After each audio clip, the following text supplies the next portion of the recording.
জি sir. একটু ফাঁকা হয়ে দাঁড়াই সবাই। জি স্যার। সবাই এই যে প্রস্তাবটা হয়ে দিয়েছি, এখন কিন্তু গ্যাস ছাড়িনি, নাইট্রোজেন ছাড়িনি। ড্রাই এবার নাইট্রোজেন নাইট্রোজেন দিচ্ছি। স্যার বললো হ্যাঁ সেটা দিতে বলো স্যার। জানি। এই যে দেখেন এই প্রেশারটা কি করলাম ইউনিটের ভিতর দিয়ে দিছি। জি স্যার। এখন যদি এই জায়গায় লিক, এবার এটা যখন বন্ধ করতেছি যদি জি লিক থাকে এখানে আস্তে আস্তে নেমে আসবে না। জি স্যার। উদাহরণ দেখি যে সাপোজ এই জায়গায় একটা লিক আছে, দেখেন তো কি বন্ধ করবে। কারণ নেমে যাচ্ছে না। জি স্যার। স্যার কিন্তু ওই জায়গায় লিক থাকে তো খুব সামান্য পরিমাণে স্লিপ হয় এই জন্য হচ্ছে 24 থেকে 48 ঘন্টা পর্যন্ত প্রেসার রাখতে হয়, রেখে চেক করতে হয়। 48 ঘন্টা আর সেটা হচ্ছে প্রেসার রেখে না, সেটা ভ্যাকুয়াম করে 24 থেকে 48 ঘন্টা পর্যন্ত রেখে দেওয়া হয় যে ওটা মাইনাসে আছে কিনা। জি স্যার। আর এই যে প্রেসারটা নেমে যাচ্ছে মানে কি লিক আছে। জি স্যার।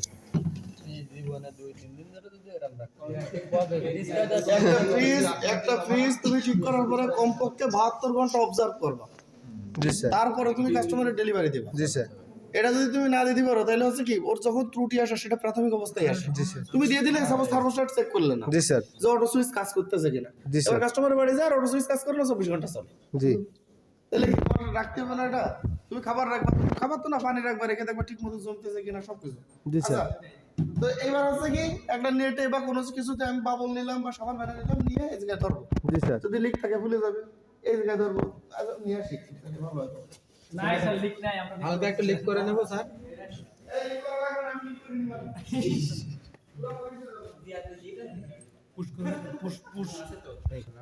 এই যে লাগালাম লিক আছে কিনা, এই যে একটা জয়েন্ট আছে, মানে লিক হইলে সাধারণত সন্দেহজনক জায়গায় মনে আছে এই জায়গায় একটু পেঁয়াজ সেই জায়গায় একটু দিয়ে দেখি লিক আছে কিনা, নাই।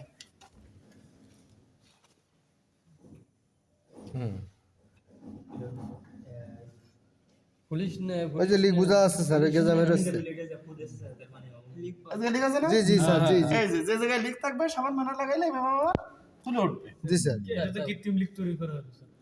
অবশ্যই কৃত্রিম লিক। এখন কি আমি তোমার এই ইউনিট এই জায়গা থেকে লিক করে তোমার দেখাবো?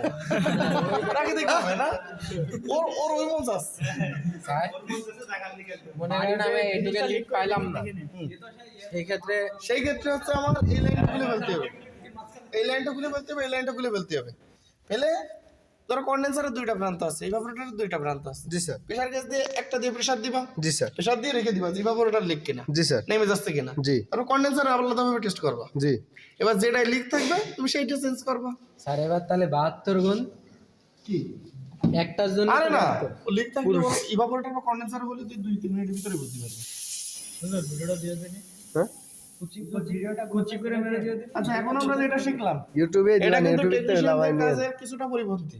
জি স্যার। আমরা এই যে প্রেসারটা দিলাম এটা নাইট্রোজেন ব্যবহার করলাম, জি স্যার। টেকনিশিয়ানরা কিন্তু একই প্রসেসে কাজ করে কিন্তু এই জায়গায় আলাদা একটা কম্প্রেসার বা ভ্যাকুয়াম পাম্পের যে ডিসচার্জ লাইনটা আছে সেটা লাগাই। কিন্তু আমরা তো একটু পড়াশোনা করে টেকনিশিয়ান, তাই আমরা জানি যে বাইরের বাতাসের ভিতর কি আছে, আর্দ্রতা আছে বা জলীয় কণা আছে। জি স্যার। এই জলীয় কণাটা আমার ইউনিটের ভিতরে ঢুকাইলে চোকিং হইতে পারে। জি স্যার। এই জন্য আমরা ওটা ঢুকাবো না, আমরা কি করবো নাইট্রোজেনটা ঢুকাবো। ঠিক আচ্ছা আছে স্যার, এই যে আরেকটা জিনিস ঢুকাই 1000, এটা কি কারণে ঢুকাই? 1000টা মূলত হচ্ছে আর্দ্রতা রোধক একটা জিনিস। 1000 লিকুইড দিলে জি। ওই ভিডিও চলতেছে বলবো না। মানে 1000 লিকুইড দিলে কিছু উপকারিতা আছে, কিছু অপকারিতা আছে। জি স্যার। তার ভিতরে একটা উপকারিতা যেটা হচ্ছে টেকনিশিয়ানরা ব্যবহার করে, একটা বড় উপকারিতা হচ্ছে ওর ভিতর কোনো কারণেও যদি সামান্য বাতাস থাকে জি স্যার। সেটাও শোষণ করে নি। আচ্ছা আচ্ছা আচ্ছা। আর অপকারিতা অপকারিতাটা বলবো না।